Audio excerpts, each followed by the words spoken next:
I'm Richard Nobles, and I serve as chair of the Licensed Psychology Advisory Committee of the Kansas Behavioral Sciences Regulatory Board. And I ask the members of the advisory committee to respond to a roll call to signify their presence at this open meeting that is being conducted remotely by conference call and other electronic medium. So Linda Heitzman Powell. Here. David Stevens. Here. Abby Callis. Mark Goodman. Matthew Golker. Present. Jessica Hamilton. She is not going to be present with us tonight. Edward Hunter. Tiffany Johnson. Here. Sarah Kirk. Here. Rodney McNeil. Jay Middleton. Here. And Doug Wright. And I note the following staff members, staff members are also present: David Fine. Here. And Leslie Allen. Leslie, you're muted. Leslie is on the call, but I think she's muted currently. All right. Sorry, I unmuted. I didn't do it hard enough. Oh, that's all right. And I note that Mark Goodman is here. Next, David Fye will read a message concerning this meeting being held remotely. You're so kind. Thank you so much. All right. Huge help. Thanks. Yeah, I'll go ahead and mute Mark. And then I'll go ahead and read a little information about this meeting being held remotely. My name is David Fye. I'm the Executive Director for the Behavioral Sciences Regulatory Board. Public comment allows the advisory committee or the public to address the advisory committee about its concerns, but the Kansas Open Meeting Act, or COMA, does not require the advisory committee to provide public comment or answer questions from individuals. Individuals requesting to provide public comment could contact the executive director prior to the meeting by sending an email to david.fye@ks.gov. There will be no public comment at this meeting as no individuals requested to provide public comment. Because we are connecting this meeting remotely by conference call and other teleconference ability, I state for the record the following information. Public access to this meeting is conducted by a medium of interactive communication that allows members of the public without cost to attend the meeting through the use of the conference call and on the board's YouTube channel. While the meeting is conducted remotely, the requirements of COMA are not suspended, so we will be conducting this meeting pursuant to the COMA. On November 7th, 2023, we sent notice of the advisory committee meeting to all individuals who had requested notice of advisory committee meetings. The notice was also posted on the board's website, ksbsrb.ks.gov. You may obtain a copy of the notice at that website. An agenda and other media material have been posted on the board's website and are available for review. You may also request a copy of the agenda specifically by sending an email to david.fye@ks.gov with the subject line request for the agenda, and it will be sent to you. The notice contains information for the conference call and YouTube channel and allows members of the public to attend the meeting free of charge. The notice also states that if we have any technical issues during the meeting, you may contact the board office by sending an email to bsrb@ks.gov. A recording of this meeting will be available on the BSRB YouTube channel following the conclusion of the meeting by using the link to the meeting on the agenda. And the conference call line is active. I did check it before we started the meeting, and there is no one currently on the conference call line. Thank you, David. And this meeting is now called to order, and the advisory committee will begin its discussion of the first item on the agenda, and that is to approve the agenda. Are there any items on the agenda that need to be augmented? So I'll take a motion to approve the agenda.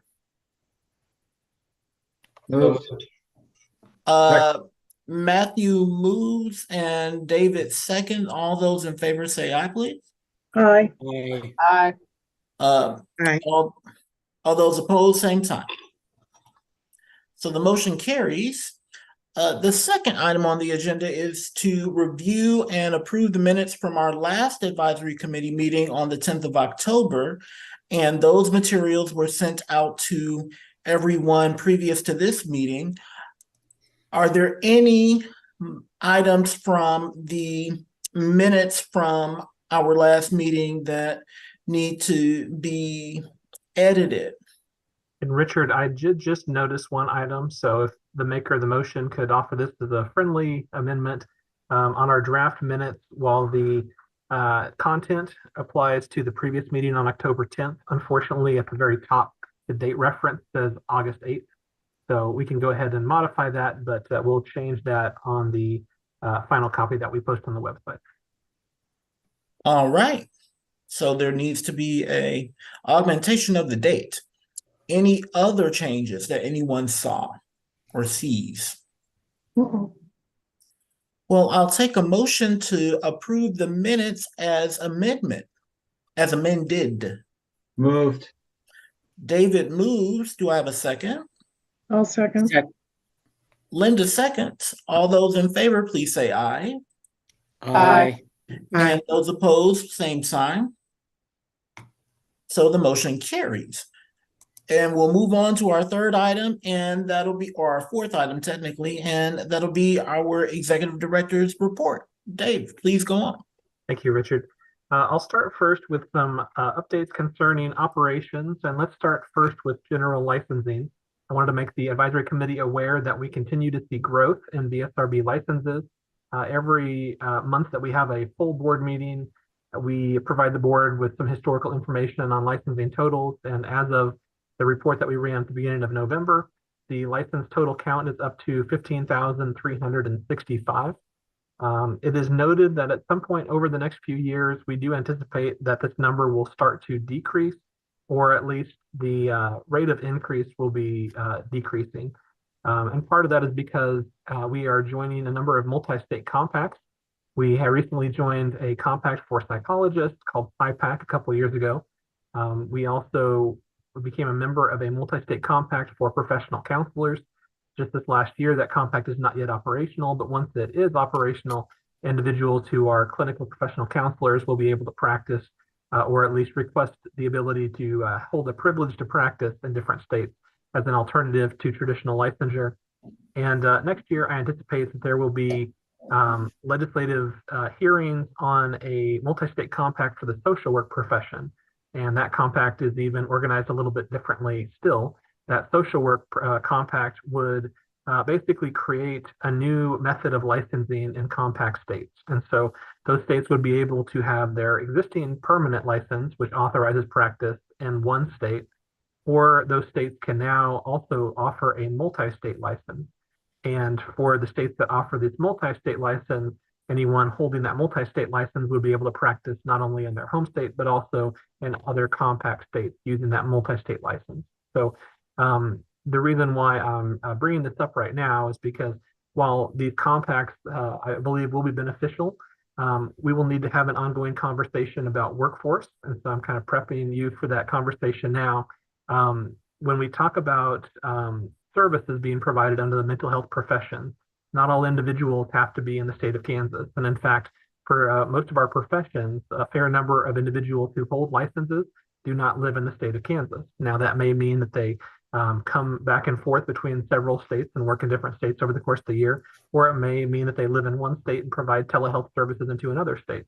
However, these compacts will be decreasing the number of professional licenses that individuals will be holding in place of things like a privilege to practice or a multi-state license. And so I think over the next few years, you will begin to see, like I said, our licensing totals start to slow or start to decrease. And I am concerned at that point that people might take the opinion and say that, you know, we are losing individuals or there's fewer services being provided. And so we'll just have to be careful about that conversation, because I think there are likely to be a lot more people providing services into the state by these new flexibilities. We'll just have to have an intelligent conversation about what that means for true workforce. Next item I'll talk about concerns digital processes. So we are attempting to move towards more digital processes for the BSRB. We are currently in the process of moving some of our paper records to the Historical Society for archiving purposes. We previously had a document retention schedule on file with the state that indicated we would be holding our records until expiration of a license plus basically about 10 years, and then moving it to an archive. And we were able to request a shortening of that time period until a license had expired plus 2 years. So that gave us about 8 years of records of licensing files that we were able to move to the Historical Society, which is a big benefit for us because as a small agency, our space is limited. And so once we can move all of those files, we'll have more space for existing staff and be able to put them into better places for them to work more effectively. Additionally, I mentioned the digital process. Once we have those paper records moved, we will still have some paper records here in the office, but currently our retention schedule allows us to retain those documents in paper form. We would like to get permission to move to storing documents in digital form.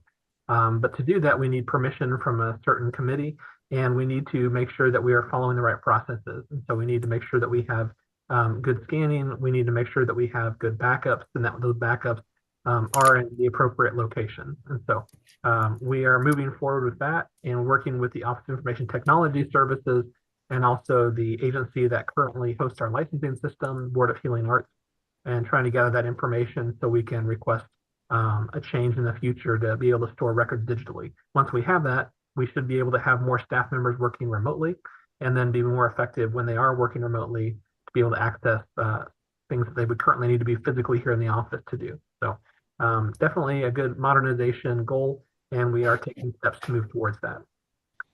Next item I wanted to make you aware of, since your last advisory committee, the BSRB had two somewhat unique meetings.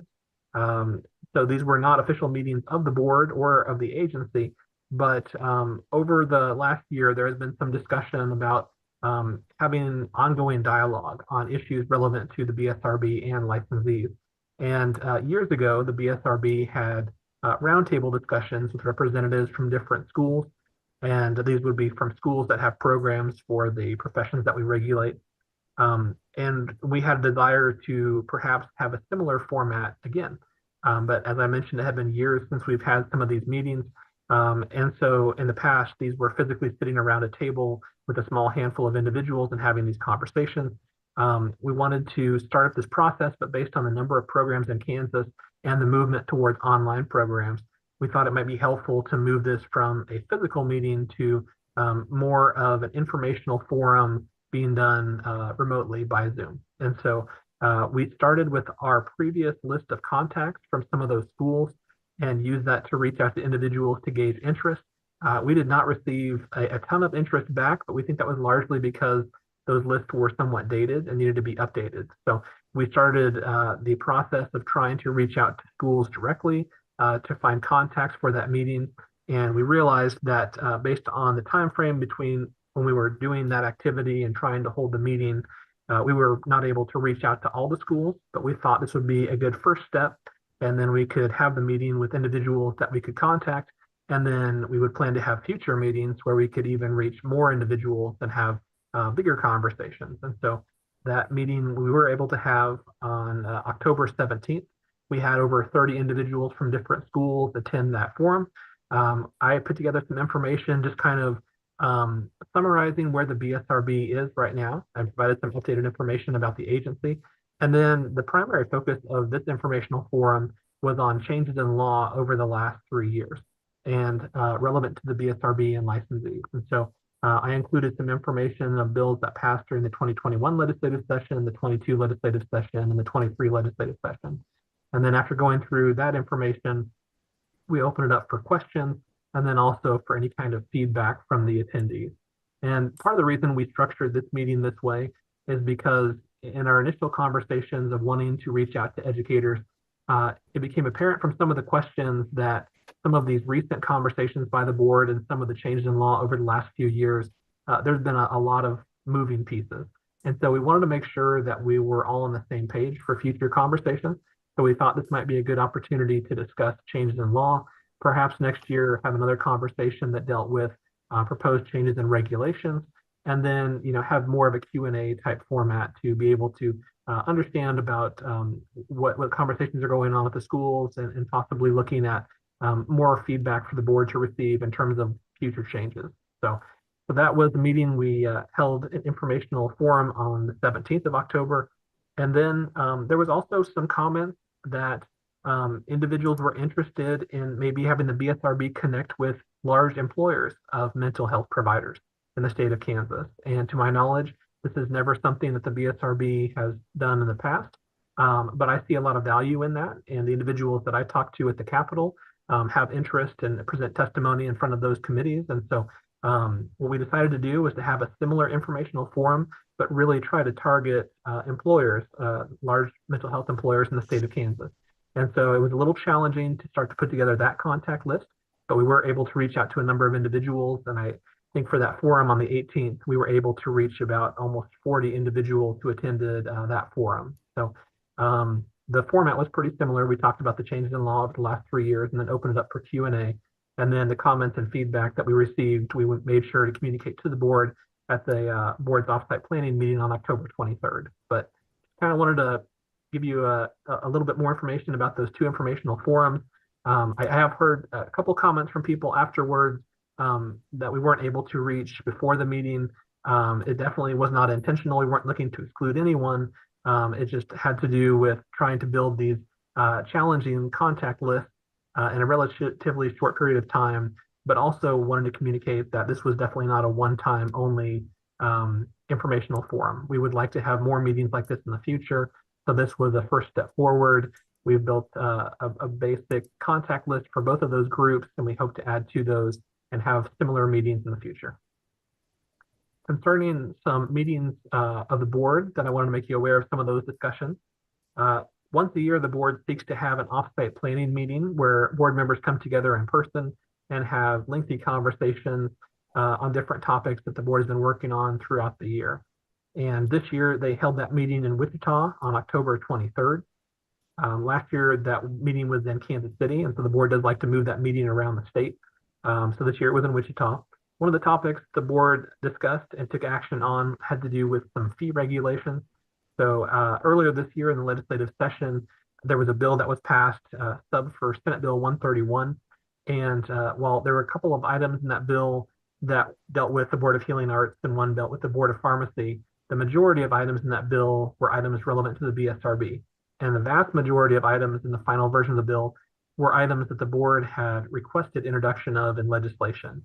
There were a number of new license types the board had recommended be created to resolve some current issues and also provide more flexibilities for licensure. And so we were very happy that those items were put into law, but the bill itself establishes a fee cap for those license types. For those license types to actually be issued, there needs to be a specific amount set in the regulation. So in order to move as quickly as possible on those items, we had approached the board in July and brought forward a temporary regulation for the fees. These temporary regulations are somewhat rare, but they're a way that agencies can request to put in place something that will remain in place for a few months while they can pursue a permanent regulation to really make that change final. And so the board did vote to put in place temporary regulations for those fees. And then during the time in between, we were able to hold open the permanent regulations for public comment. We held a meeting here at the office for any individuals if they wanted to show up to provide additional public comment. And those fees were published in the Kansas Register, which is the publication of the Secretary of State's office. And so we also posted a notice on our website as well. But in the October 23rd meeting, one item the board took action on was to do a roll call vote to make permanent those fees. And so those were made permanent as of November 17th, 2023. And based on us already having those temporary fees regulations in place, most individuals probably saw very little, if any, change between those two time periods. But now those fees have been made permanent, so we can move on to the next set of regulations.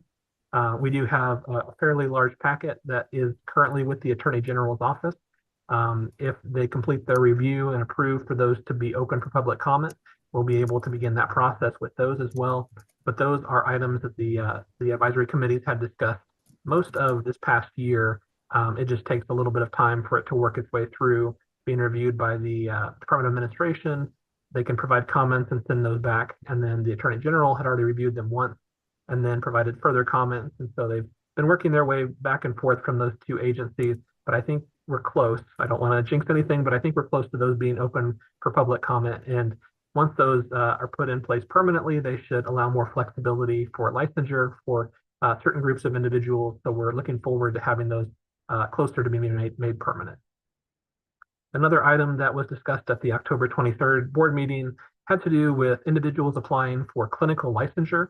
There is currently a requirement in the regulation for most of the professions that would indicate that if you have an approved clinical training plan and you need to make a change to that plan, you are required to notify the board of the change within 45 days of making the change. And if you fail to do so, the hours that you accrue after making that change, the board is directed to not count those hours.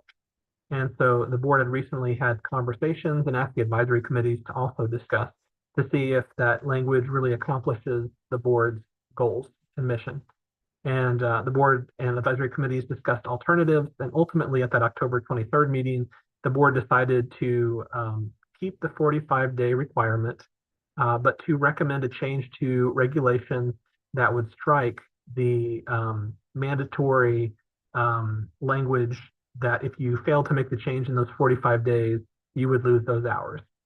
So what that would mean is once that regulation would take effect, ultimately, if you are still required to submit changes within 45 days, but if you don't submit them within 45 days, you can still submit the change and you can still submit your hours at the end of that process.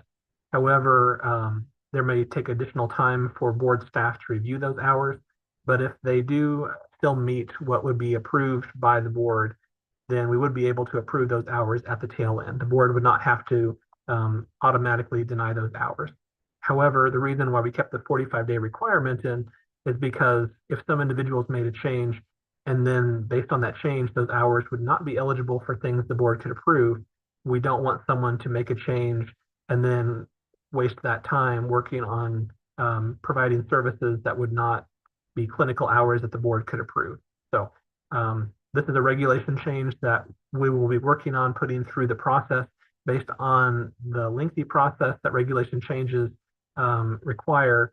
I would think probably the earliest we'd be able to make this permanent would be late next year.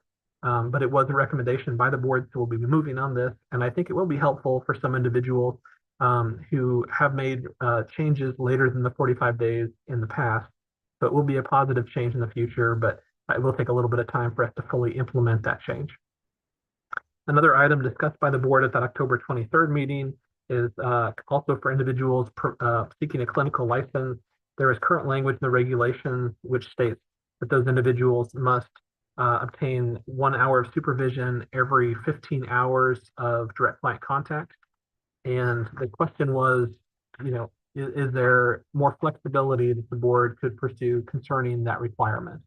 And so ultimately what the board recommended was a change to regulation that would remove the specific language of 1 hour of supervision every time you had 15 hours of direct client contact. However, the regulation would continue to state that you needed to meet twice a month, and the total number of supervision hours also would not change. So you would still need to be accruing those supervision hours throughout the process. There just would not be the specific reference that after 15 hours, you would need another hour of supervision. Another item the board discussed had to do with the minimum length of time for individuals to accrue hours towards a clinical license. Over the last few years, the previous number of hours, postgraduate hours, for most of the professions was about 4,000 hours. And then over the last few years, that has been shortened from 4,000 to 3,000 hours. The minimum length of time has been 2 years. And when those hours were shortened from 4,000 to 3,000, there was no discussion about should proportionally the minimum length of time be adjusted as well.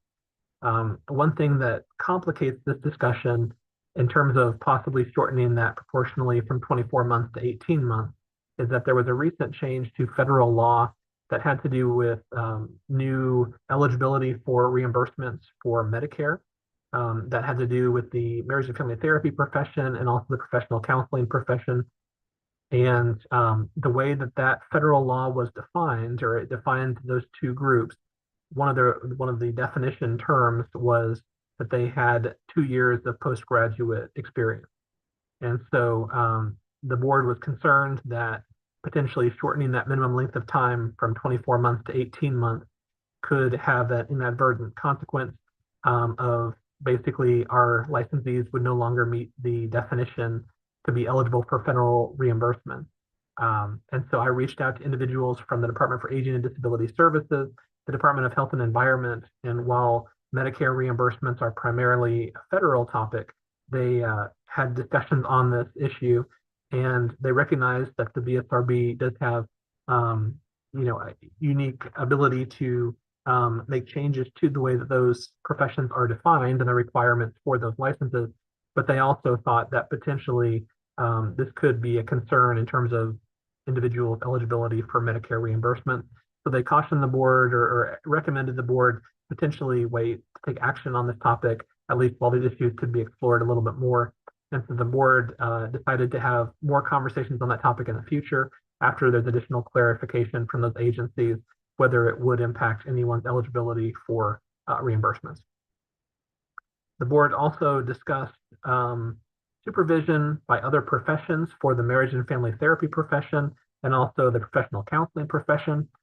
So currently, both the marriage and family therapists and professional counselors have some language and regulation that would state for individuals to provide supervision, they would need to be a board-approved supervisor for those two professions, as well as the language states they would be someone from that profession. However, under extenuating circumstances, the board could approve an individual from another profession to be a supervisor. However, we have recently received some requests for alternate supervisors, and it has called into question whether the test of having an extenuating circumstance is the best test. That term is defined in the regulations for the BSRB, and it does call for there to be an extreme situation that would be outside the person's control, that would make them not be able to meet the requirements in the regulation or inadvisable for them to meet those requirements. And so it's a pretty high bar. And the question was, would you like to keep this language in the regulation that necessitates having extenuating circumstances for us to approve someone from another profession? Or alternatively, for those two professions, would you like to keep existing language in the regulation that authorizes individuals to possibly qualify from other professions? Because not all professions have that flexibility in their regulations. And so both the marriage and family therapy profession, the advisory committee, and the professional counseling advisory committee, we're going to have further discussion and then possibly recommend or forward recommendations back to the board, whether they wished the board to keep that the same as it is in current language, or that they recommended the board make a change to that language. Additionally, when someone applies for licensure, when the board reviews those applications, if someone would be denied for licensure or approved with certain conditions, there is a legal order that is drafted by the attorney for the board. Then it provides certain remedies. One of those is to request a hearing before the board's hearing panel. The second would be to request reconsideration. And so the board had a conversation at that meeting to really define a standardized process for reconsideration requests. And the board was able to come up with a system for that. And so the board will be using that for reconsideration requests going forward.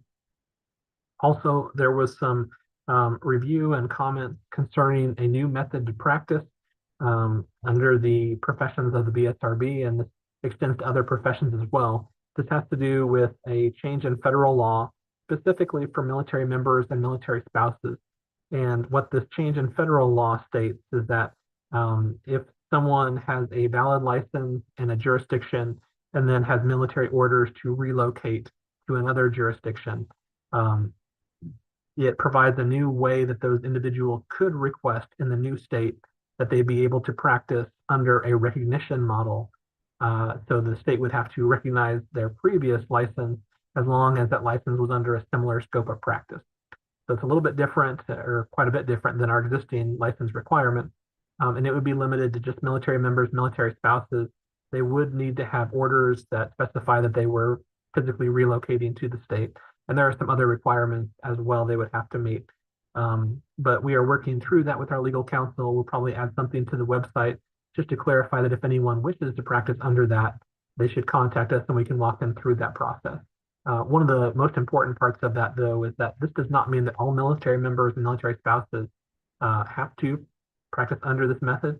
It merely provides an alternate method.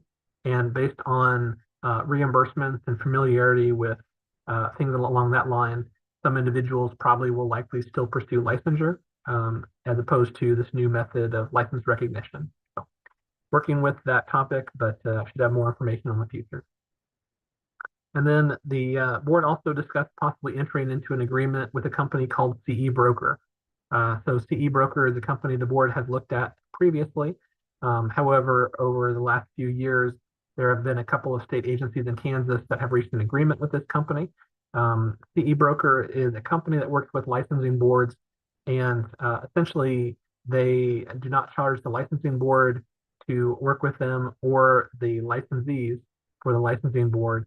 But what they do is they make available a system by which licensees can upload their documentation of continuing education hours. So if those individuals are audited, the BSRB would be able to access that information and review those records a lot more quickly than the current process of sending information back to us, sometimes in paper form, for us to review for CE hours. And so the way that company makes money is they provide some optional services, but those are not required. The optional services would be at a cost, but the base agreement would be basically nothing for the board or nothing for licensees. However, the board had some questions and wanted to collect more information on that company, which takes us to the full board meeting on November 13th. At the full board meeting on November 13th, the board requested CE Broker provide additional information, and they made an informational briefing to the board at that meeting. They talked a little bit about the history of the company and also some of the services that they provide. The board asked some questions about what information would be shared and also making sure that certain information would be protected. And so since that time, I've been working with representatives from CE Broker and the Office of Information Technology Services to basically go over some of their documentation to make sure the system they have is up to the standards required by the state of Kansas. Also looking to see if there's any issues with sharing information and what agreements we can look at along those lines. At the same time, our legal counsel is looking at the proposed agreement between the BSRB and that company to see if there's any issues our legal counsel would have with that agreement. So the board, I think, will revisit this topic in the January board meeting, but right now we're still kind of working through some of those details. Also at the November 13th board meeting, there were a couple of recommendations that were forwarded to the board I wanted to make you aware of. One had to do with the social work compact. The Social Work Advisory Committee has recently been receiving information about the compact and met with representatives from the Council for State Government who put together that compact. And they made a recommendation to the board that if legislation on the compact is introduced this spring, the advisory committee recommended the board be supportive of that compact legislation. So the board elected to take the time between the November board meeting and the January board meeting to study that compact a little more fully if they choose to do so. And then at the January board meeting, the board may be asked to reach a position if they would like to take a position on the compact, if it should come up this spring. Additionally, your recommendation that dealt with CPQs, Certificates of Professional Qualifications, was forwarded to the board for consideration. The board decided similarly to take the time between the November board meeting and the January board meeting to research CPQs in more detail, and then potentially to take a position on that topic at the January board meeting. Another item the board discussed at that November 13th board meeting had to do with background checks. So back in 2016, legislation was passed in the state of Kansas, which authorized the BSRB to begin to require background checks of licensees or for disciplinary purposes. And since that time, even though the statute provides authorization to do that, the board had not made that a mandatory requirement. However, based on a number of multi-state compacts that we have joined and some that we are looking at right now, the language in those multi-state compacts has basically a floor that anyone who's part of the compact would need to follow. And so for the SIPAC compact, one of the requirements is that the licensees have done a background check that required fingerprinting. However, the SIPAC language allows states 10 years after implementation to begin to require that as a condition of licensure. So we have a little bit of time to work on that one. The professional counseling compact does have a requirement of background checks with fingerprinting, but that compact, they're still working on the rules and it's not yet been implemented. And so, but that is one of the requirements in that language. And then for the social work compact, that is also a requirement of individuals practicing under the social work compact that they have a background check with fingerprinting. So I think that'll probably be a pretty standard item included in most of the multi-state compacts. The item for the board to consider is whether the board would like to make that a requirement for those professions and individuals who would be practicing under the compact, or whether the board would like to consider making this more of a broad requirement and requiring background checks of all licensees. And so that is something for the board to consider.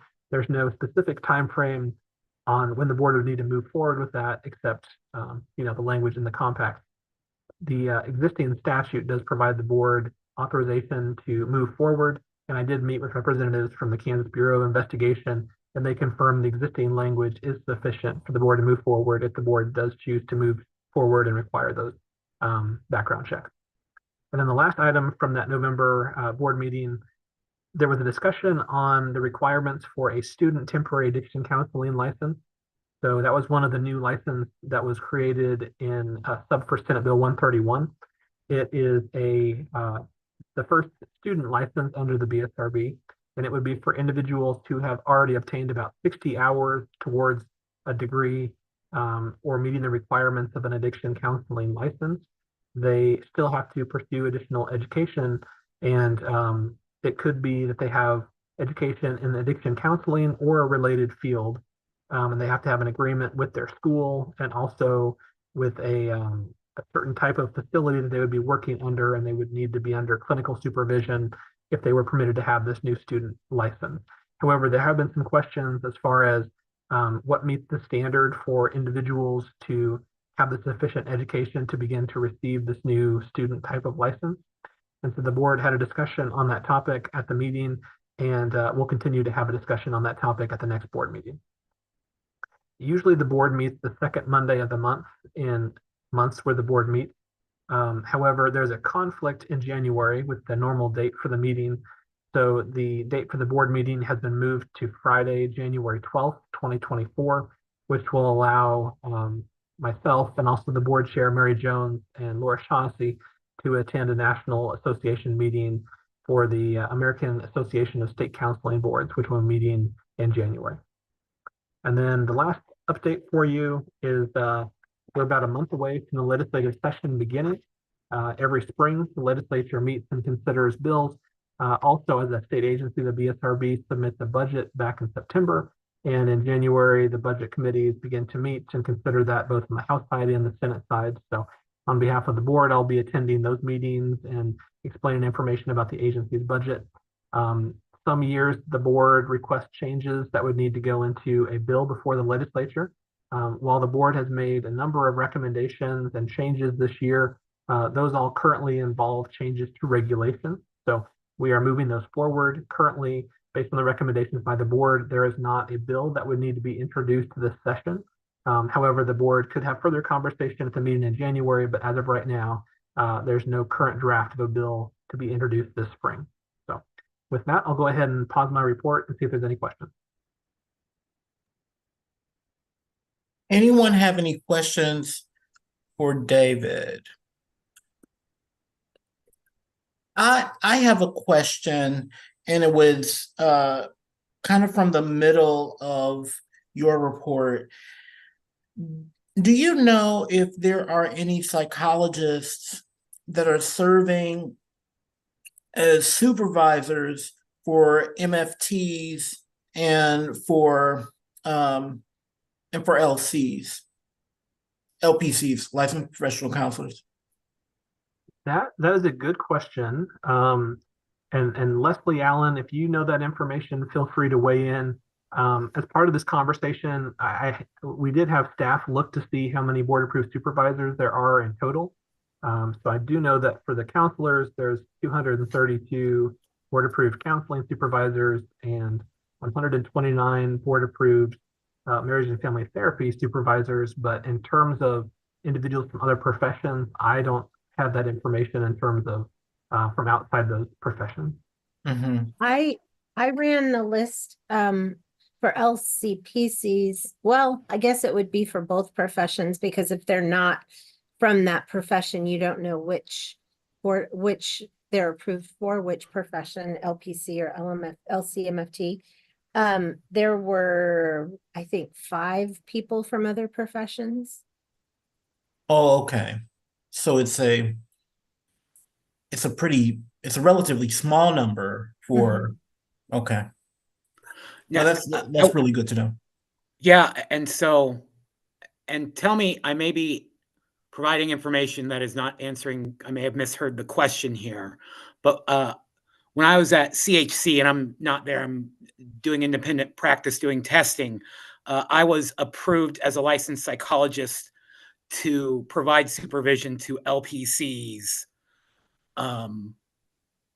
And so I was approved. Now, when I went to go actually apply that to specific LPCs, there was a little bit of difficulty getting that approved on the individual level, if that makes sense. Yes. Yeah, so I got approved for LPCs broadband speaking, like I was qualified to provide supervision, but when particular LPC applicants went to go approve me for that process, that was not as smooth as we would have liked in the moment. So I'm not sure I'm quite answering your question. No, that does, insofar as you are a psychologist and you are not a LPC. Correct. And you had been at some point approved to be a approved supervisor of LPCs, and it's interesting that that you had difficulties, Jay, with being approved on the individual level for LPCs. That's something. Put it mildly. Oh, well, Yeah. that's unfortunate. I'm sorry to hear about that. Yeah. But that's something that I would certainly want to hear about. We can take that discussion offline, but that does answer the question that there are some psychologists who are approved to be board approved supervisors for those professions. No, that does answer my question. I appreciate it. Does anyone else have any questions for David with respect to the executive director's report? Well, and Richard, I'll add an extra comment onto that last note we were talking about. I think one of the things that has changed over the last few years, so for individuals from other professions to provide supervision on a case-by-case basis, it's kind of a two-step process. And so the first step is anyone providing supervision has to be a board-approved supervisor. And there is language in the regulation that allows individuals from other professions to become a board-approved supervisor, but that's just the first step.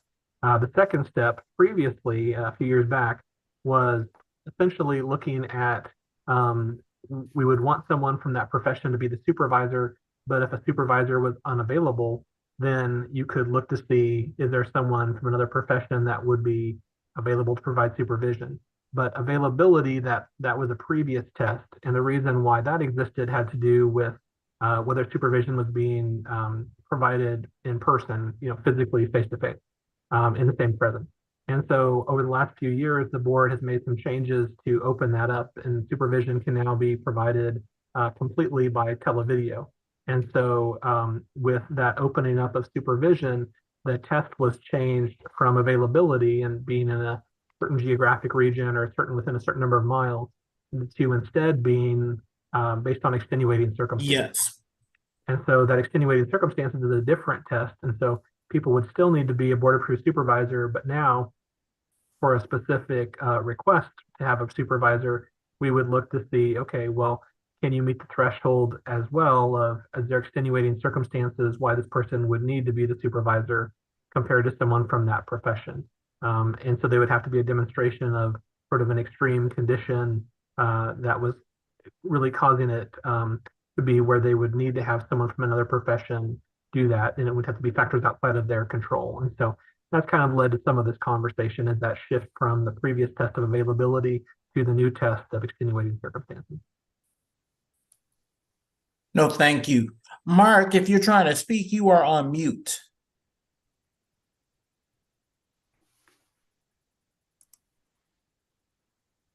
You are still muted, Mark.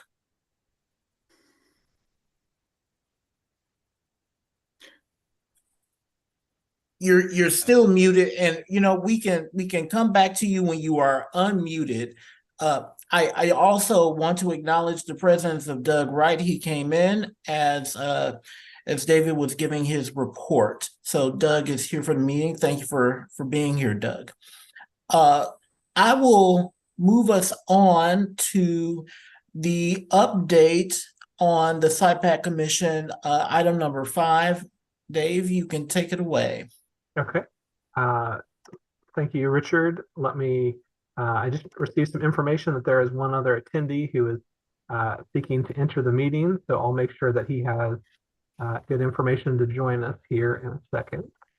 And then I'll provide some information on SIPAC. Okay. So just an overall update on SIPAC. We mentioned that that was the multi-state compact for licensed psychologists that we joined a couple of years ago as a state that became effective January 1st of 2022. Currently, there are 96 licensed psychologists in the state of Kansas that are providing telehealth services under SIPAC approval. And there are 8 individuals that have applied to the SIPAC Commission for the ability to practice a limited number of days of in-state service over the course of the year. The majority of SIPAC is directed at telehealth services.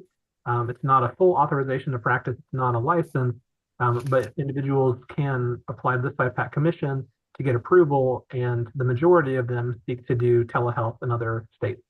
And Richard, just to let you know, Edward Hunter is entering the meeting as well.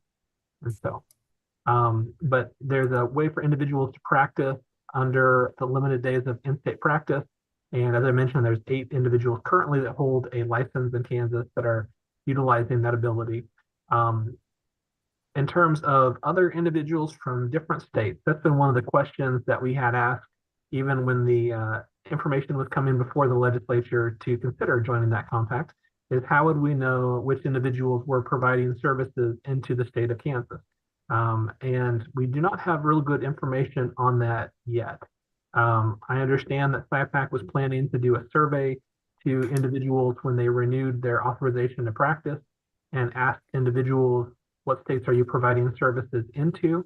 And so when I get that information, I will definitely share it with you and with the board, because I do think it will be helpful for us to know how many extra individuals have been providing services into the state of Kansas through telehealth or those days of in-state practice.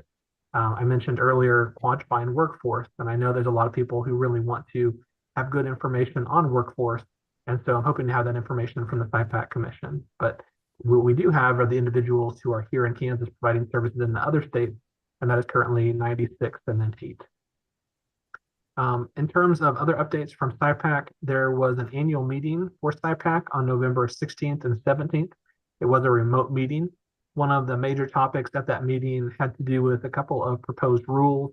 That was Rule 4.13 and 5.13 that had been posted on the BSRB website earlier this year and were open for public comment.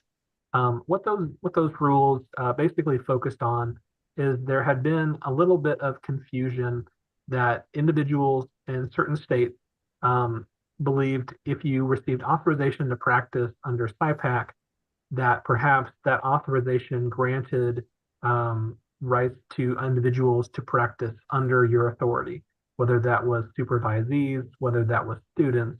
And I think one thing that the language was attempting to clarify was, no, this is not the same as a license. It does not establish any of those different types of rights, even in states where the license would establish those abilities to practice. The SIPAC agreement was limited to authorizing those specific individuals to be able to provide services. So the language basically just clarifies that no other individuals get rights to practice based on those permissions except the individuals who have obtained that through SIPAC. And so, however, there was some opposition, there was some public comment, there was some comment from different groups that brought to the table that perhaps the opposition to this was by the individual members of SIPAC were trying to be too protective of their profession. So the following day, when we were asked to introduce ourselves for the commission, we were asked to identify if we thought we had any conflicts in terms of voting on things like that.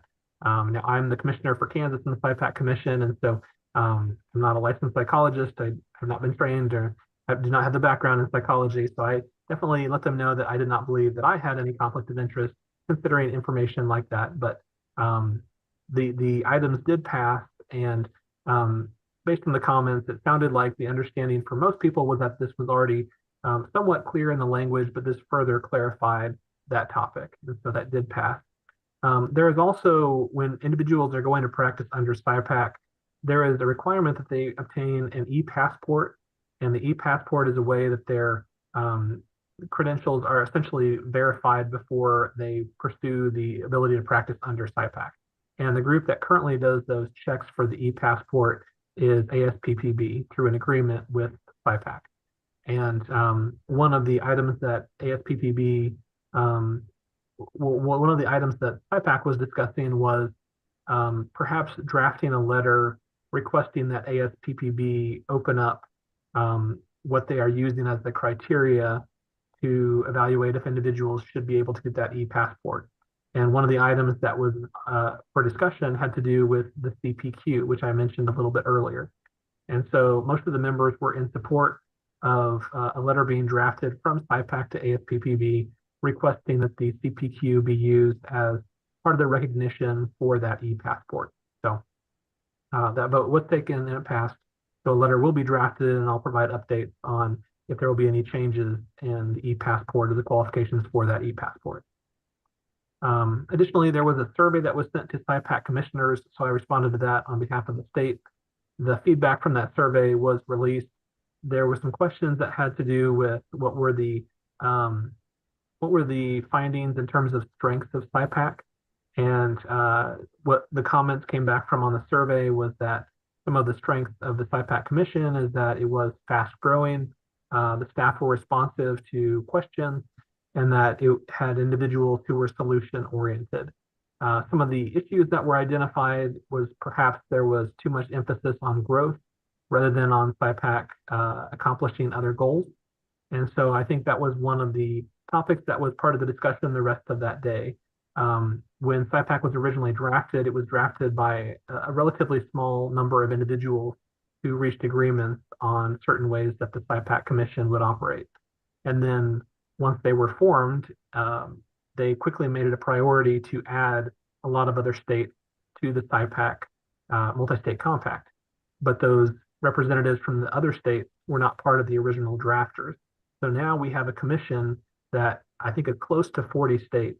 And so there's lots of individuals who were not there when it was drafted. And so I think it's going to be interesting over the next few years as you have commissioners that were not part of the original group that might have different thoughts and opinions on the future of SIPAC. Some of the individuals who were part of that meeting, I think, would love to see SIPAC expanded and provide even more authorizations to practice. There was conversation on, could this potentially be a compact extended to master's level psychologists, or perhaps could there be a division of SIPAC that would investigate complaints that involve more than one state? These would be in the far, far future.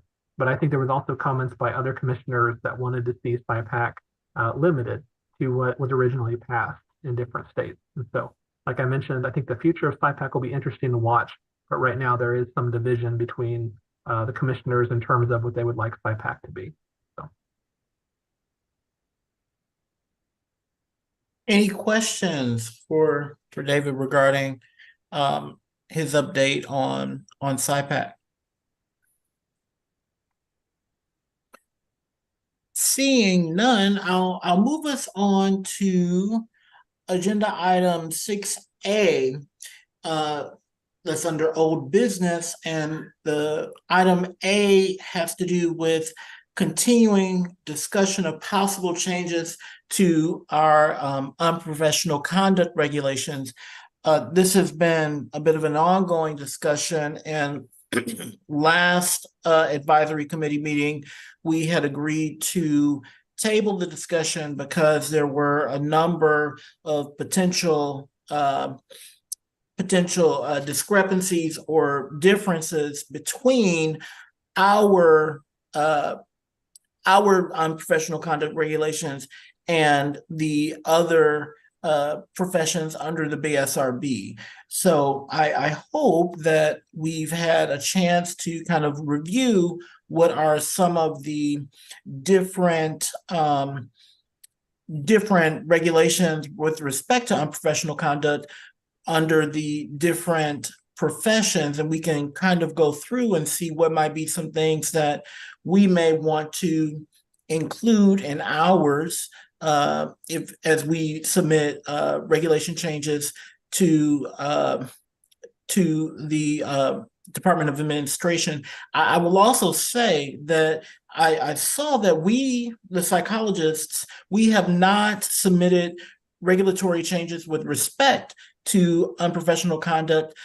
I think it said since 2004.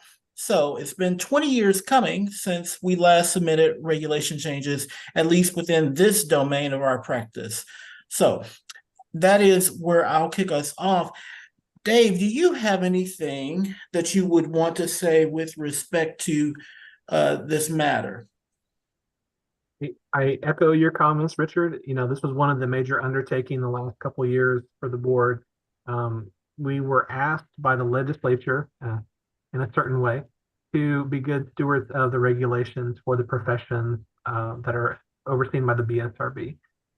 There was a bill that passed, I believe it was last year, which put all state agencies on a timeline for reviewing their regulations and providing a report back to the legislature that would indicate are these regulations necessary for implementation of state law, and if they're not, there's the call for some of those to be revoked, or to make sure that states or agencies are justifying the language in the regulations. And so this is one of the major undertakings for each of the advisory committees over the last 2 years. You have a combined packet of all those current proposed changes. There have been a handful since this was put out to the different advisory committees, but most of the changes are reflected here. Your unprofessional conduct regulations begin on page 13 of that combined report. And Richard, like you said, these regulations for your profession, really, last time they were updated was 2004. So this does not have to be the last time that we look at these regulations, but I think any positive changes we can put forward at this time would definitely be a step forward in terms of making sure that this language is appropriate. I did have a question. Am I still mute? No, you are not mute. Good. I'm terrible in the computer and computer stuff. I apologize for that. Yeah, I'm Mark, and I brought up the question last time of dual relationships, and I live in a rural area, Hutchinson. West of me, you have to go 400 miles before you hit another town the size of Hutchinson, which is Pueblo, Colorado. And I didn't know, if that is something that would be open to discussion as far as certainly harmful dual relationships, which is mentioned on page 13. That certainly makes good sense to me. What if you're stuck in a situation where you're treating a person who owns a garage, who's the only place in town to fix your car that can fix it, and you're paying him for services rendered, and yet you're seeing that individual. That's not the case with me, but I'm just bringing it up for discussion as to how the best way to handle that type of situation, especially in rural communities smaller than Hutchinson. No, that's a really good question, Mark, and I think that we can certainly have a discussion about that, especially as it compares to some of the changes that other professions have made with respect to harmful dual relationships. There were some significant changes by a couple of the other professions that were made that I noted that we can certainly talk about this evening. Just in general, I think that, so backing up a little bit, and David, I wasn't on the BSRB when a few of these changes were made back in 2022, but please correct me if I'm wrong. The advisory committee went kind of step by step, kind of beginning at the top of the unprofessional conduct regulations, and kind of went very closely and reviewed all of these. And now we're at the point where we're looking at some of the ways in which our professional conduct regulations might compare to some of the other ones with respect to other professions. So we can definitely take a look at that would be under C for us.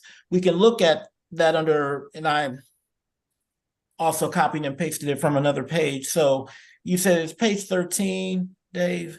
Page 13, C, that's correct. Yeah, it's under C.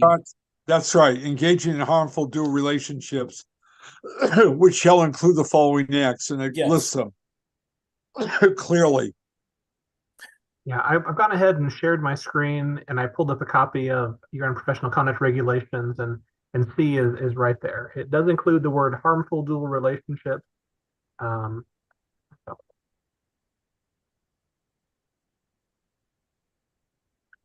So, Mark, do you have any particular concerns with respect to the regulation as amended? And the amended version includes under subpoint A from point 1, any person who is a client, supervisee, or student. It doesn't, and it speaks to making it speaks to making sexual advances towards or engaging in physical intimacies or sexual activities with either of the following. So that only pertains to intimacies with other with clients or supervisees or students. Do you have any? No, I think that's excellent. That's excellent the way that's written out, in my opinion. I feel very good about the way it is. I'm just raising this issue, and I don't know how to solve it off the top of my head. You know, what I just mentioned earlier. You know, I certainly agree with you know, the way that's written. I read through that a couple of times actually, and no, it's excellent. I just don't know if anything else could be added or should be added in this type of situation that I've shared with you as an example.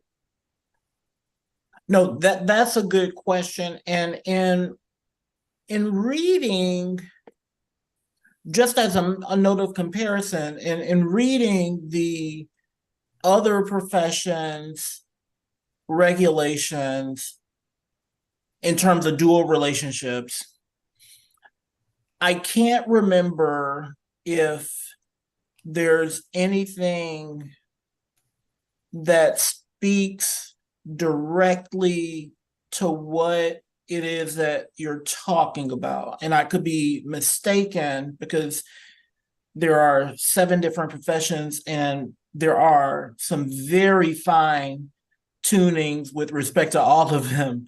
But in terms of dual relationships and when it comes to kind of specific things like what you're saying outside of sexual intimacies or physical intimacies, I don't know if any of the other professions that are regulated under the BSRB are saying anything to it. That's not to say that we can't add anything with respect to psychologists, but it is just saying that if it's to say that the rest of the BSRB doesn't have anything that speaks to that.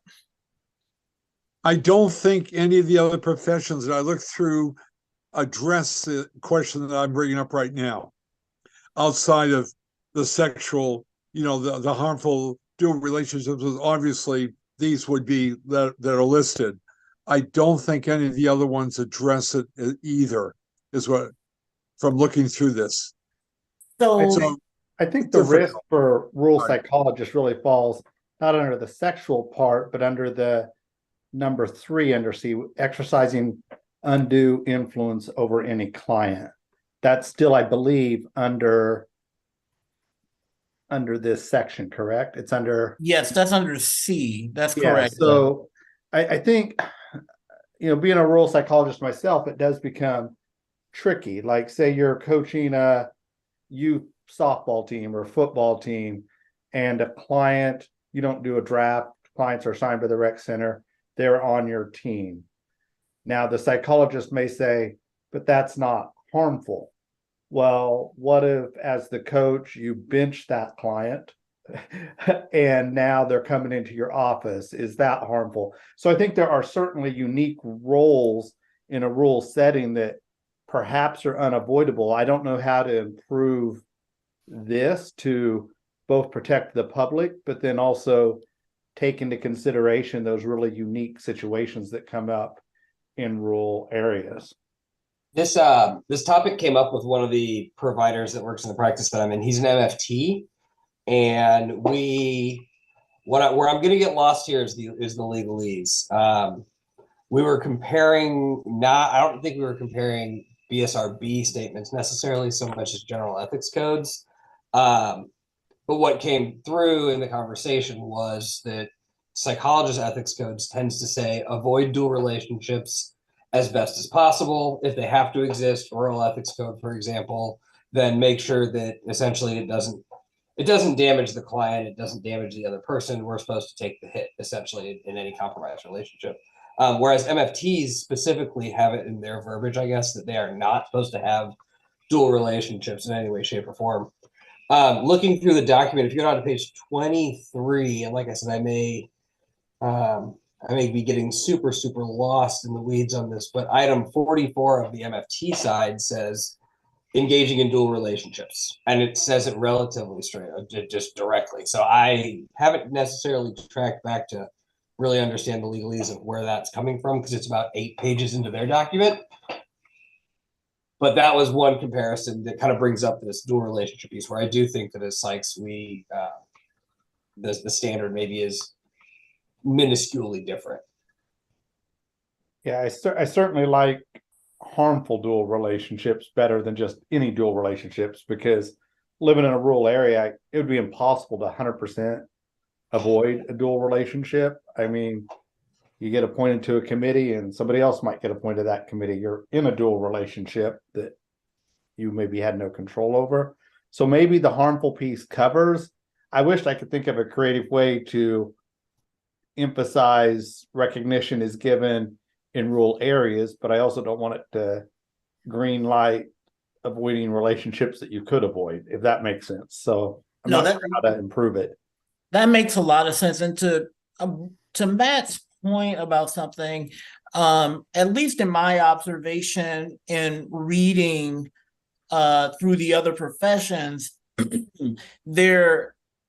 a few of the other professions are a bit more, if I might say so, a bit more kind of stricter maybe, or a little bit more kind of delineated when it comes to certain things. Like more proscribed might be a way of kind of putting it, and that's something that we might just kind of look at when it comes to how we might, if we might want to square up, so to speak, with some of the things that are going on in other professions. Matt, I'm really glad that you pointed that out, because in just reading through this, I noted a couple of different areas where it was much more blunted and straightforward in saying one shall do something, and there was less wiggle room in comparison to what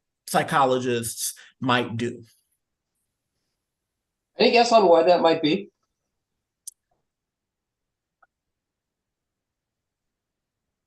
That is a good question. I'm not sure.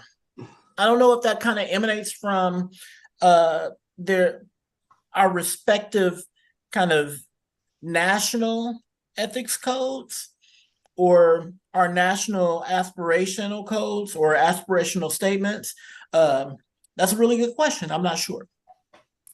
That was the thing that really kind of stood out is I think that's part of what comes down to this is the complication of those nuanced differences. And, I, for one, have struggled to figure out how do you really take and line up 7 different fields across 42 pages to try and compare things and get to a point of like, what is, because I don't think anybody's got bad ideas, right?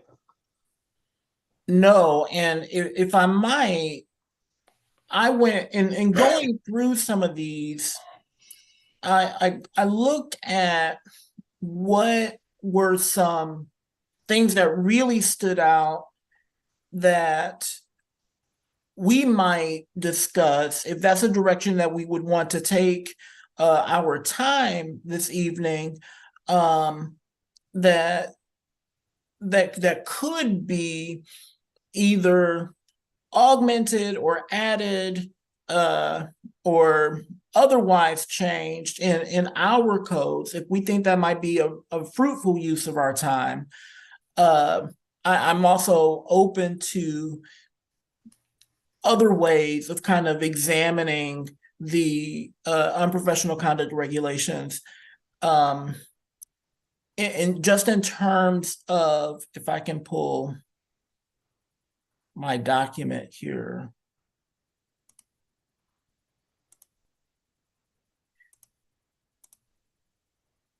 So I pointed out in our last meeting at the very end that there's some pretty specific language in a couple of the codes regarding discrimination and the imposition of personal values. So this was noted in a few of the different professions codes, and one in particular, so it started off with addiction counseling there. So under letter K and L, K reads for addiction counselors, imposing one's personal values, spiritual beliefs, or lifestyle on a client, student, or supervisee.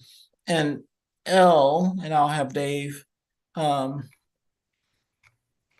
on up. There it is. L reads discriminating against any client, student, directee, or supervisee on the basis of color, race, gender, age, sex, religion, or national origin, disability, gender expression, or sexual orientation. And a few other professions do the same thing. I think it's social work that expands that even, either the licensed professional counselors or social workers expands that even further. I'm wondering what we think about adding something like that to our unprofessional conduct regulations. I wanted to open up a discussion regarding that.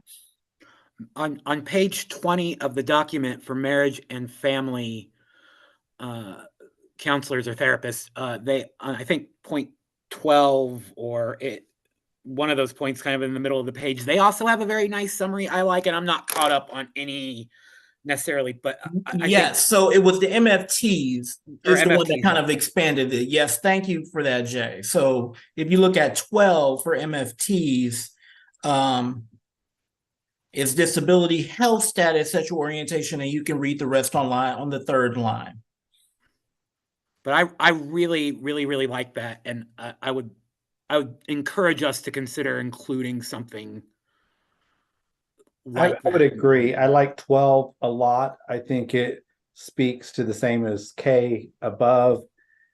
The L from above that we were just looking at, I'm less likely to want to support, just Sure. because it's a fine line of defining somebody's personal beliefs. I mean, I think we do that all the time, a little bit in therapy. We sort of are trying to shape clients a certain way, and I suppose it could be interpreted as your beliefs.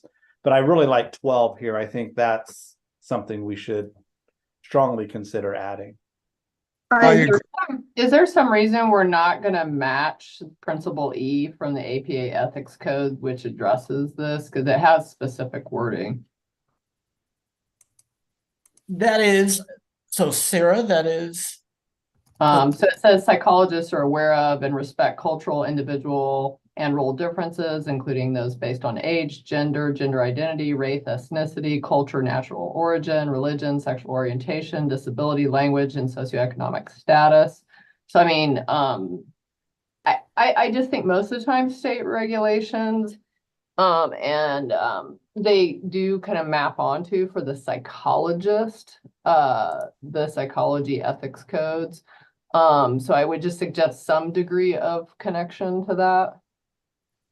I would be in favor of that. I do I do like in terms of 12, I would need to look at the ethics code. And is there language about health status? Because I do like the matter of health status in 12. Is there anything about that in? It says disability, but it doesn't specify. So it doesn't say physical, it doesn't say mental, it doesn't say health particularly, so. Okay. Yeah. I concur. I think that in mapping to our unprofessional conduct regulations, I think that would be a real that would be an ideal thing to do typically. So I'm not I would be in favor of doing that. That's fine by me. Do others have feelings one way or another? I mean, mapping or even mapping and then kind of melding a little bit of the wording from this into there, or I'm good with any melding the two or taking 12 or taking APA. I would just like some statement. And I'm good any of those three directions. Yeah, I like both as well. I do like the health status. I think there's a lot of health issues out there that are discriminated against, so I like the inclusion of that. But overall, I'm good with either one.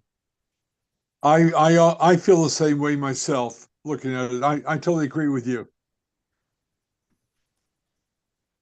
So we would need at this juncture, and Dave, tell me, because it's been several months since we actually put language in. We would need language to codify what we are discussing, and we would need to figure out a place to insert this with respect to the code. So I have a suggestion. Yes. Unless there's opposition to this, what you could do is you could make a recommendation to the board that would, let's see, this would be your item. I forget the number for your item. Do you recall which number that was in your regulations? So the issue is that I think this might be a whole new letter. This may be a whole new letter because I don't think this fits in with anything in particular. Okay. Perhaps you can make a recommendation to add a new item that includes the language from the marriage and family therapy item number, and then it also includes the terms from the APA that were mentioned as well. So that would need to go in front of the entire board. Well, what we could do is, so what we're hoping to do is kind of finalize recommendations on changes, and then we will further modify a document like this. And so that'll be included as one of your proposed changes to the regulations for your profession. So it would be a new item under your section of the document. Okay. I think I followed that. And it's principle E. It's just that there's some things in principle E that are missing here. I agree with the addition of health status. That seems completely fine. But there's some things that are missing, like language. So just referring to principle E of the APA ethics code and, adding those things that are missing. And would we need, just to be a little bit fine-tuned, would we need a verb?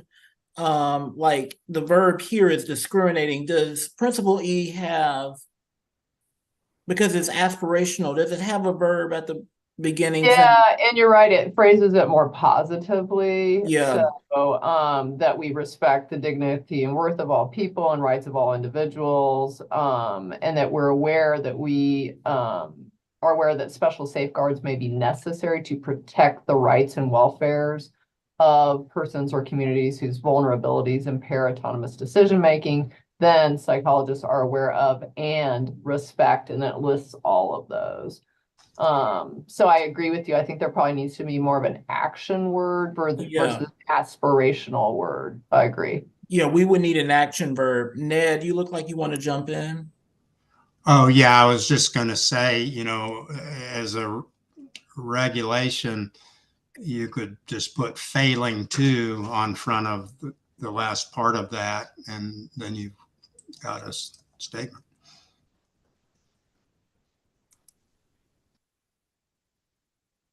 That does solve that. My guess is we might have to write that out for the whole board. David, you might have input on that. My thought is, I remember in years past when we've tried to reference the APA ethics code, we were told our regulations can't reference something. If you want that, write that language out. Am I correct about that, David? Do you recall that from? Yeah, our legal counsel has discouraged us from citing other authorities too often because once we link to those, should those authorities change, it could be outside of our control at that point. But the language from those sections, we could definitely incorporate just the language, just not specifically attributing it to that source. Correct. And that's why I wondered if we shouldn't, for the board, reference that, but instead write it out and say, here's what we want it to, we would recommend it say. Mhm.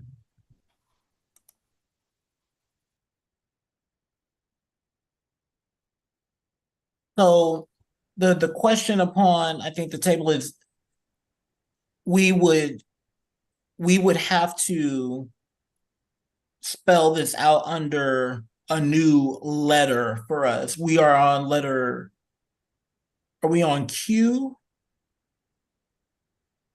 Yes, I think P is the last one of your regulations. So because I don't think this fits under anything else, it would be Q. And I think Ned's suggestion, like failing to ... And we could work out the language in terms of spelling it out.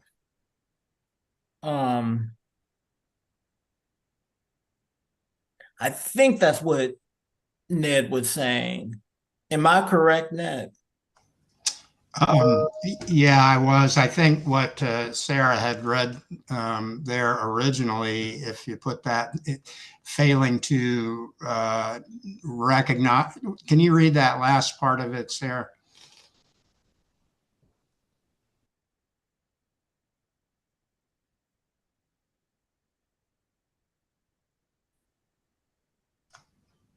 I think you're muted. You're muted. I closed my tab. Give me a second here. Okay. All right, so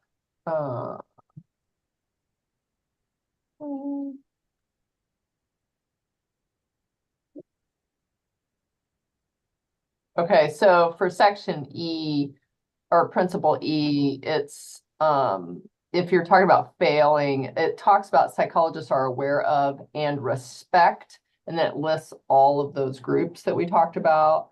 And psychologists try to eliminate the effect on their work of bias based on those factors, and they do not knowingly participate in or condone activities of others based upon such prejudices. So again, I think you have to simplify it. This is like Richard said, a lot of aspirational language, but provide or, you know, must. I don't know that you want to use safeguard, but yeah, it may not be quite as straightforward as I originally thought because there is a lot of language there. Yeah, that's tough because that's a lot of aspirational language. Yeah. That's a lot of aspirational language. Maybe it'd be easier to pull out anything that we like in there that's yeah, not I agree. number 12 and just add it to it. Yep, agree. So on page 14, 13 to 14, item F, right there. ignoring client welfare, which shall include like, if you look at like 3, engage in behavior that is abusive or demeaning. Do you think it would fall underneath that? Engaging in behavior that is abusive or demeaning to include failing to respect, blah, blah, blah.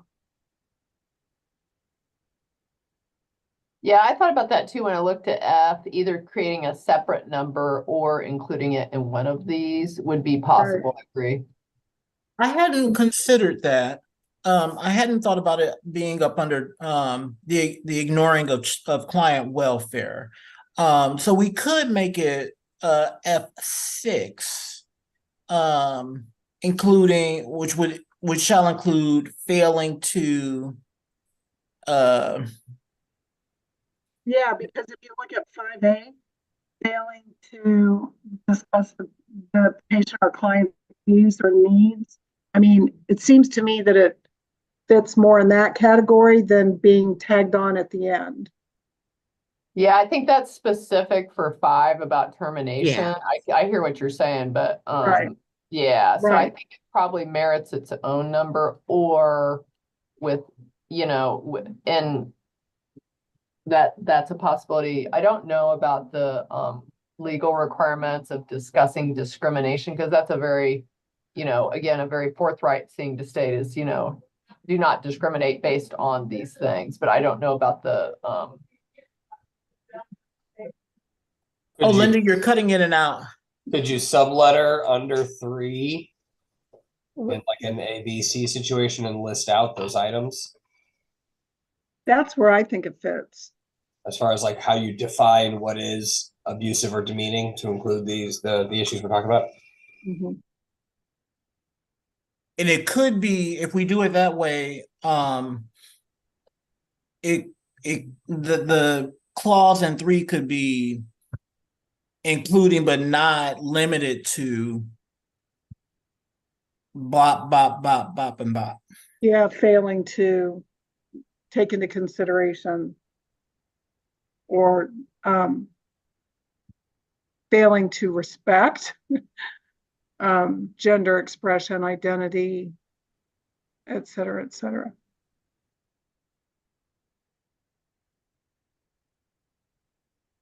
Anyone have any objection to the proposal as elucidated by Linda and others to do it up under F3 and expanding the clause under 3 to say not including but not limited to, and making some sub points up under 3? Anybody have any objection to that?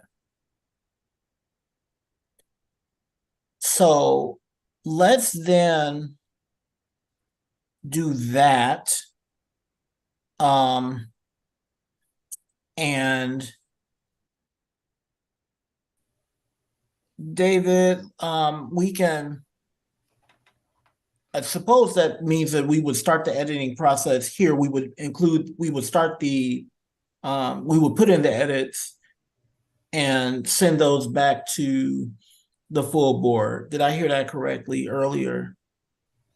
Yes. So what we would probably do is we would draft some language that would be in a further edited version of this regulation that would be made available to the full board to review.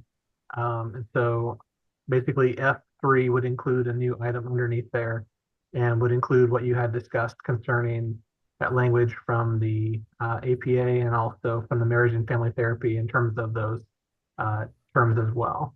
So that's kind of been my impression from your conversation so far. Okay. David, do we need a motion to that effect or anything? You could take an official vote, or it could just be by consensus. If Richard, if you want to see if there's any objections to that, and if there's not, it could just be a recommendation by consensus. So, is there any? I'll ask for unanimous consent. So I'll ask for unanimous consent to approve the changes as discussed by David. Do I see any objection? So the changes are approved as discussed. Those are passed. So now we just need to actually put in the language. There's similar language, I believe. I think it's page 31 of the LPC side. I think also item 12 has some similar language that just goes into how they verbalize the different groups. Yes, I remember that there were two groups that were similar, or at least two groups that were similar.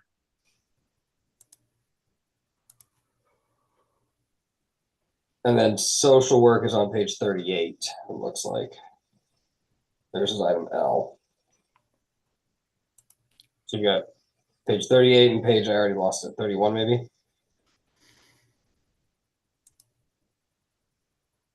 Now, so is that social work, Dave? Yes, this is page 38, so this should be social work. Yep. So social work has political belief and immigration status. That is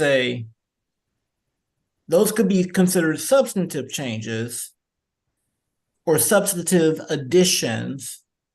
And if there are concerns about either of those, I would want for anyone to vocalize their objections or concerns if that language were to be used. I like the inclusion of that language, but I also like the other one where it says health status. And instead of mental and physical disability, because health status includes all of those. Yeah, health status is more encompassing than Right.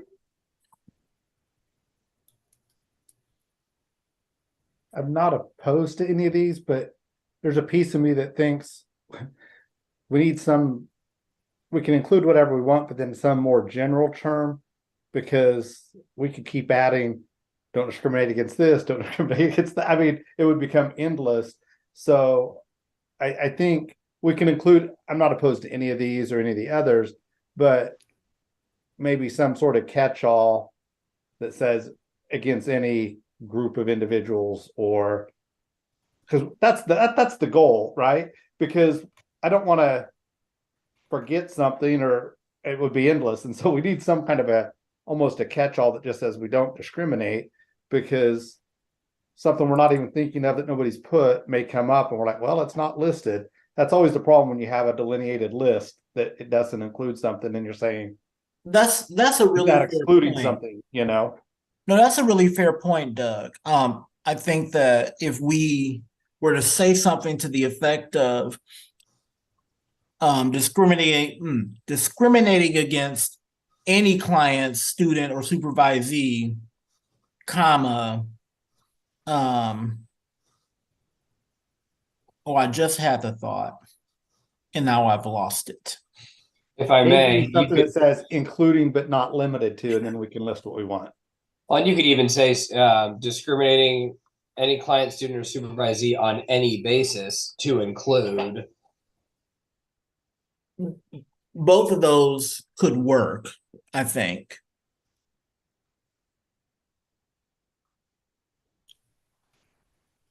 I think either of those would be fine.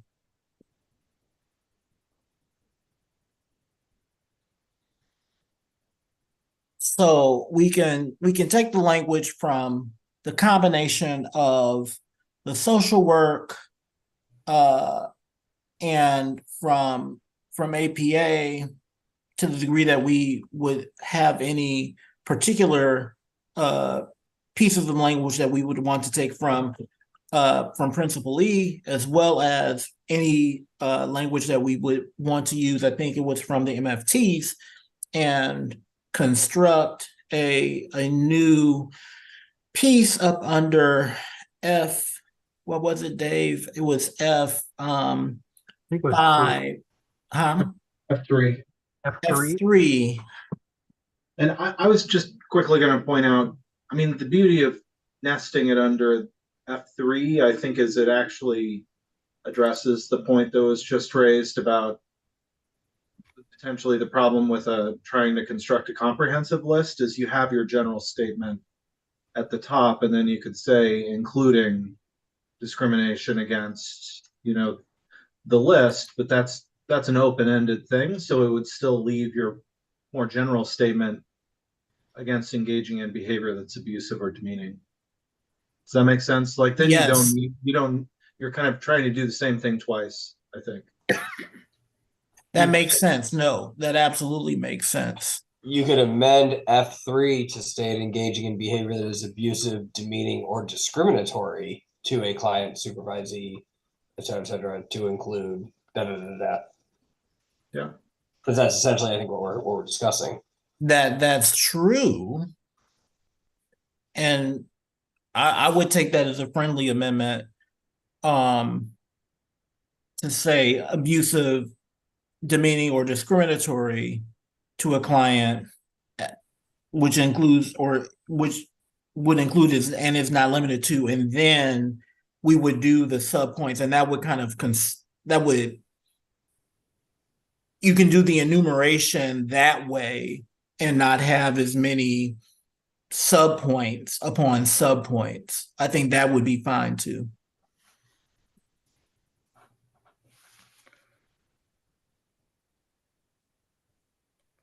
In the interest of time, because I have a hard stop, unfortunately, at 8, I can go to 8:05. David, do we have to write this out now, or can we draft something and send it to the group, or what would be most appropriate protocol in this situation? So if there was something involving the majority of members of the group, that would need to be worked on during an open meeting, because even emails back and forth could be Yes, considered. constitutes a meeting. Yeah.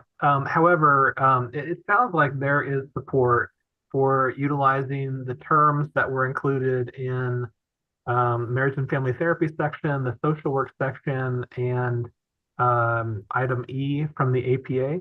Yes. Principally, just Principal E. yeah.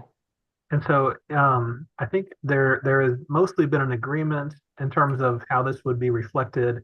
In terms of the specific language, I think if the advisory committee is okay with this, perhaps you and I could have further conversations after the meeting to make sure that that language looks good in the final version that'll go to the board.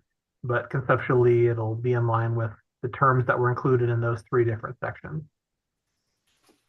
Is the committee okay with that?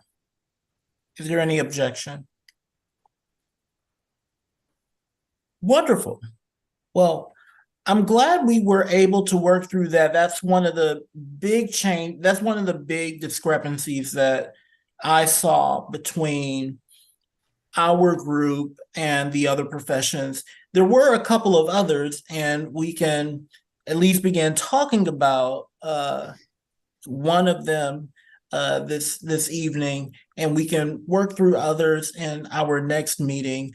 I do want, though, to ask if there were, excuse me, any particular ones that folks saw that they feel are particularly important for us to examine. I know that I kind of leapt out in front and said, there's this matter of discrimination against clients.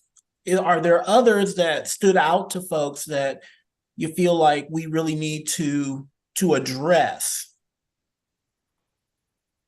I had wrote down a few notes about social media.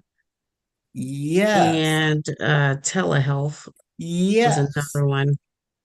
I know a while ago we had discussed assessment on telehealth, but I can't remember what we arrived at. I also don't remember if we arrived at anything with respect to telehealth. I mean, with respect to assessment on telehealth. I appreciate that, Tiffany. Yes, that stood out for me also. So the MFT, I don't know what page that's on. It's actually no, the social work. There, let me see, where's social work?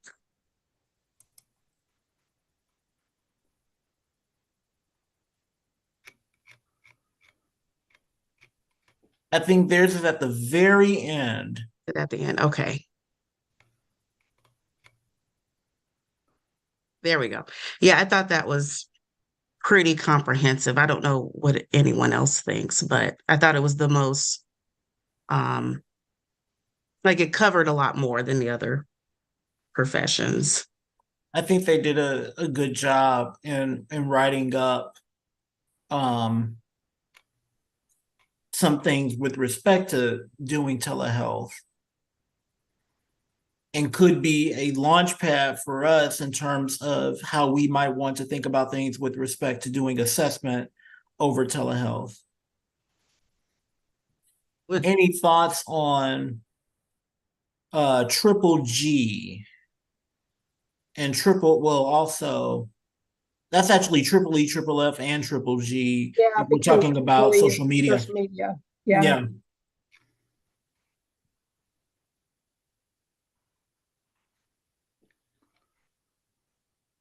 And I can't see everybody, so I need to, 1 second. Well, again, there are APA, I mean, there's pretty strict guidelines about training in telehealth, engaging in telehealth. There's platforms and templates for rules. I didn't know that you wanted all that highly specific information in this document. I would think more general statements would be more appropriate, but I don't know what other psychologists on the call think about that. But certainly there's models for language beyond what this says in the social work statement.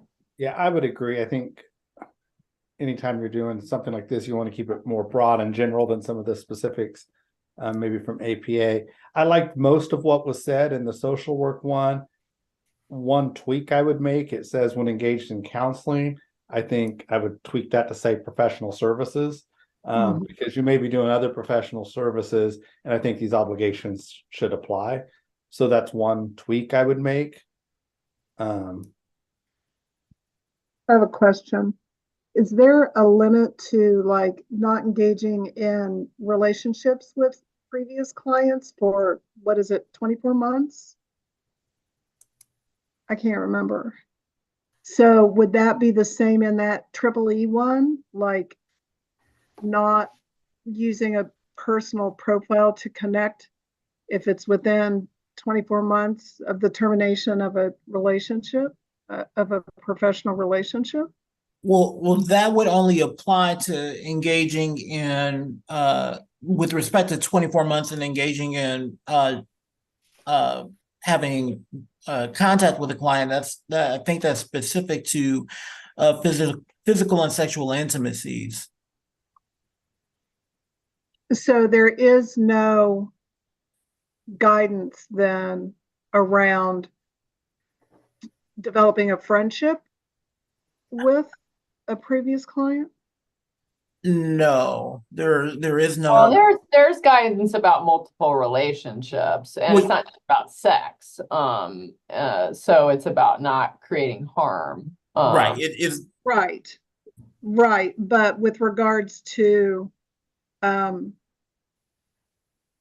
so it's with regards to active clients, right?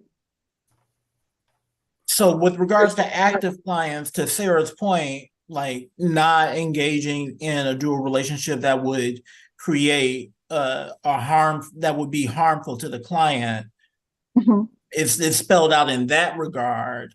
Correct. But there is no thou shalt not be friends with a client for a period of time after the cessation of the therapeutic relationship. There's not anything that says something like that specifically. Okay, thank you. On that subject, on the subject that we're talking about, emotional relationships versus friendship. Should there be any language with emotional relationships after a certain period of time? I just think that level of detail, I mean, multiple relationships apply to lots of different contexts and lots of different things. And it really is about not doing harm. I personally think that the 2-year rule is like the dumbest thing I've ever heard of. Who arbitrarily came up with 2 years? That it's an arbitrary metric in my opinion, but that's just my opinion about that particular thing. What's the difference between, 2 years versus 2.5 years or whatever, if there's still going to be harm that's going to come to the patient, that's just unacceptable. I think in this kind of document, going into all those specifics probably isn't warranted. So I wouldn't recommend necessarily doing that. I appreciate your comments. Yeah, it's difficult to define, having a friendship and then the emotional side. It'd be very difficult to tease that out. I agree with you. But I think the inclusion of technology in multiple in the multiple relationship clause is worth noting, because I think that's certainly changed a lot in most codes. And to kind of Tiffany's point, the introduction of technology, whether that's telehealth or social media, is an appropriate inclusion, because I think it brings it to our attention to make sure we're thinking about that. Yeah, I agree. I think we need something in regards to social media, such as is written here or something similar, just because I think a lot of younger providers think that's different somehow than in other relationships. So I think calling out social media is very important. And to that point, Doug, there are definitely, I have seen this. There are younger providers that do think, or that have thought, that it's relatively appropriate to engage with patients or with clients over social media while they are still that person's therapist, and that there's the possibility of harm in having such a relationship. So I agree with that wholeheartedly. Well, and Richard, when the other advisory committees were discussing some of this language on social media, one of the word choices that was definitely intentional, so this item EEE, part of it had to do with using a personal profile to connect or communicate with clients on any social media platforms. I think there was some discussion about the evolving nature of social media, and that having a professional profile would be different than having a personal profile. Kind of talking a little bit about, using Facebook as an example. If you had a professional profile where you use that to post messages or to communicate directly with people, would be different than if you had something where all of your friends and family were involved and you decided to friend your clients and connect them that way. So I think having a personal profile versus a professional profile, and now that there's good questions too on what is the difference between a personal profile versus a professional profile. That was one attempt to kind of tackle that issue. So. Yeah, I hear what they're saying with that, but I think the word social media is the key there. Because like if you're on a professional website or something, I think there's often a lack of understanding that confidentiality can be breached on things like Facebook, just because they data mine. All social media platforms data mine. And we have to, I would like to see us say, you can't engage with clients on social media. I think social media is clear enough that I think we know what it means, but that's I'm in the camp with Doug, because there's always the possibility of there being some sort of confidentiality breach with respect to social media and engaging with clients over social media, whether or not it is a professional profile or a personal profile. I'm a little bit I'm a little bit queasy about even saying a personal profile versus a professional profile. I would rather see no engagement over social media. I agree. Do we need to delineate something about kind of, and maybe it's already in the language, but the difference between engagement versus the provider participating? And what I mean is, like, if you have your practice has a Facebook and Instagram or whatever, you can put things out, but not necessarily receive them in. But I also know full well that I don't know that you can stop it from coming in. And so then do you not engage back at that point? Yeah, this is a challenging topic, and some of the advisory committees have gone down some of these discussions as well. And you also have the conversation of what exactly is social media as well. When you're talking about some of the apps like Facebook, you know, it can be thought of one way, but some people would consider YouTube to be social media as well, except some other people would say that's a platform for sharing information. So without definitions for some of these terms, it gets a little tricky and how to define these things. But I Because think even on YouTube, you can receive comments. And as soon as Yeah. you receive a comment, it introduces the question of, well, is that coming from a client or non-client? And What I like in EE is it says practicing inappropriate boundaries. I think that gives enough gray area that if your practice at large is just posting things, but there's also ways to control that where people can't post comments, and I think that should be, considered. But I would say YouTube certainly is a social media platform because its main purpose is social connection, and I think that's a piece of it. I don't want psychologists to get in trouble for having like a website and things, but then you can protect confidentiality. It is a sticky wicket though, but it's one that I think is overlooked by a lot of psychologists. So I think it's important we find a way to address it. given that we're kind of running close to time and this conversation is really valuable, maybe this could be something for people to think about for some language for the next time. I think that this one is can be particularly sticky.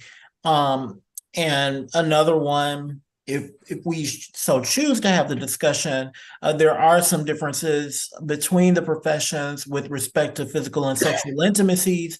A couple of professions, if you might have read, they said never, no engagement after having been a client. And that's something that we can potentially, if we so choose to, also discuss. I know that's something that is that's been a topic for a long time over the course of between psychologists. So I would certainly welcome a discussion with respect to that. As Dave said, we are at 7:55. Anyone have any further or last thoughts on this topic before we wrap up this evening? I just had one quick point on triple G4. I mean, Yeah.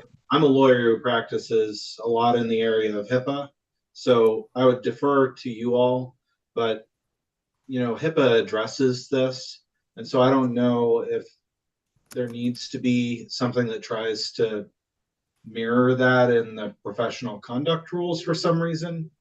By just having something in the professional conduct rules that says, you won't violate the law. If you violate HIPAA, then that would be against the rules of professional conduct. And by putting this in here, it, could create some sense that there's some difference between the HIPAA rules versus the rules here. And so I don't know if it makes sense to have it in two places. Just a thought. I would agree. I mean, the telepsychology guidelines are pages long and it has all of this detail in it. And you can't put that all in this document. That just wouldn't make any sense. No, but I think if you're thinking from the board standpoint, if there's not something here, it's not actionable. The board can't take action on HIPAA or other legal things. But it doesn't follow it. But that was my point about why if there's something in here that says you can't violate the law, HIPAA is a law. And so if they don't follow HIPAA, then that would be a breach of, you don't have to specify every single law that would be a breach of professional conduct. I presume violating any law is a breach of conduct, but maybe I need to go back and look. I would say, well, that could put us at great risk. I mean, if you get a speeding ticket, I don't know. I think saying you Okay. can't violate any law, I don't think that's in there, but Okay. Well, I believe it's I don't know. felony. I'll say this because I sit on the complaint review committee, that when it comes to, and I shouldn't be too proscriptive here, but there are certain things that if people engage in breaking the law, it can, I mean, there's to David's point, there can be cross application to the matter of disciplinary action. There can be that. So I would say that David is correct with respect to this matter. But it's not always, I mean, it's not always like a speeding ticket will get your license revoked or something like that. That's not necessarily the case. But I mean, if you do certain things that can be potentially examined. Yeah, and for the unprofessional conduct regulations, part of those, the majority of the items listed go towards practice. And so it's unprofessional conduct. And so sometimes, those types of actions could be evidence of something that would be a violation of a broader regulation, but definitely something for further discussion.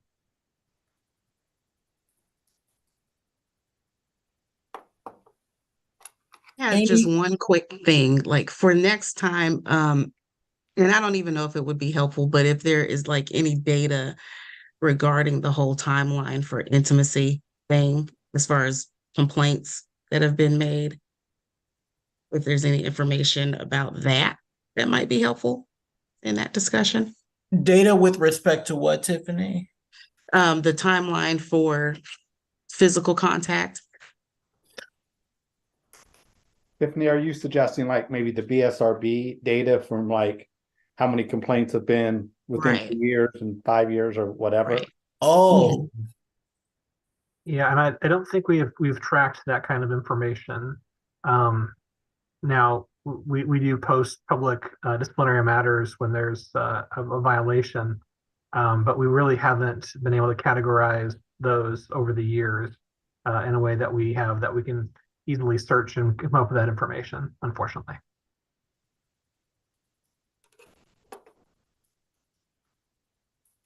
well, with that being said, I will take a motion to adjourn. And actually, Richard, before we do, just really briefly, I know we're going to wrap up, but I did want to say on behalf of the BSRB, thank you to everybody for volunteering your time. Really appreciate your contributions. You've done a lot of really good work this year, and looking forward to you guys having a happy holiday season and working with you all next year. Thank you, David. I appreciate that. And with that, Thank I'll you, take a David motion. and Leslie. Thank you. What was that, Linda? I said, same to you, David and Leslie. Thank you for all the work you do. Thank you. Thank you. I'll take a motion Thank you as well. Moved. David Seconded. moves, and do I have a second? Yes. Second. Yes. All right. I wish you all a happy and pleasant holiday season, and I will see you all in the new year. And I think our next meeting is February, is it 12th? 13th. 13th. All right. You all have a good rest of your evening. You take care. Thanks. Thanks, everyone. Thank you.